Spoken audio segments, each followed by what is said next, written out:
Bon, le tout, c'est pas d'aller se faire mal, d'aller rechercher où la blessure a été Bien faite. sûr qu'il faut d'abord aller voir où ça fait mal.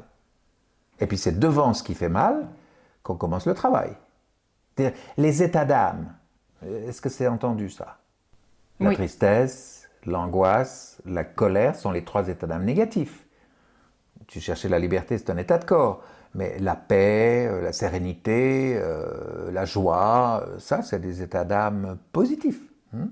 Or, on les a perdus à un moment donné. Et on a basculé dans la tristesse, l'angoisse ou la colère. Et ce qu'il faut faire, que ce soit en génétique, c'est-à-dire ce qu'on tient de nos parents, ou en épigénétique, dès qu'on est né, qu'on apprend, c'est un apprentissage, y compris les choses les plus négatives, on les apprend au fur et à mesure. Eh bien, ce qu'il faut faire, c'est nettoyer tout ça. Mes chamans n'appellent pas ça de la thérapie, comme on l'appelle nous. Ils disent non, non, vente, te voy a hacer una limpieza. Je vais te nettoyer. Alors c'est vrai qu'ils ne te nettoient avec un balai, avec des feuilles, avec de l'encens, avec un tas de trucs. Tu dis c'est ça le nettoyage? Non. Le nettoyage, c'est d'aller justement visiter cette mémoire et décrocher le pire que tu as vécu. Or le pire que tu as vécu, pour le décrocher, il faut le revivre intégralement et le solutionner. Est-ce que tu savais que tu avais une colère de 3 tonnes à l'intérieur de ton ventre? Non.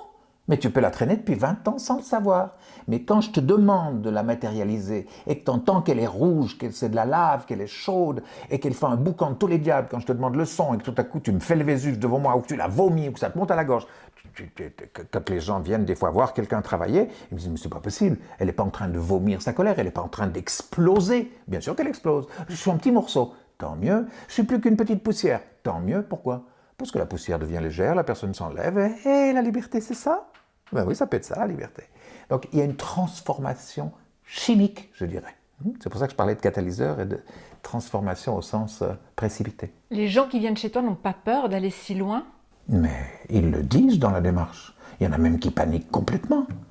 Mais c'est pour ça qu'il y a une caisse à outils en face, puis on y va. Mais de toute façon, ce type de travail chamanique est violent, est extrêmement puissant, mais est incroyablement efficace, parce que la personne, une fois qu'elle a traversé, puis qu'elle se retrouve dans un lâcher-prise, dans une détente, en disant qu'elle est sereine et qu'elle est en paix, tu crois qu'elle va parvenir parce que ça avait été difficile de traverser le dragon? Mais elle veut voir tout Jurassic Park, elle veut tout nettoyer. Je te le prouverai avec la petite anglaise que je vais te raconter la prochaine fois.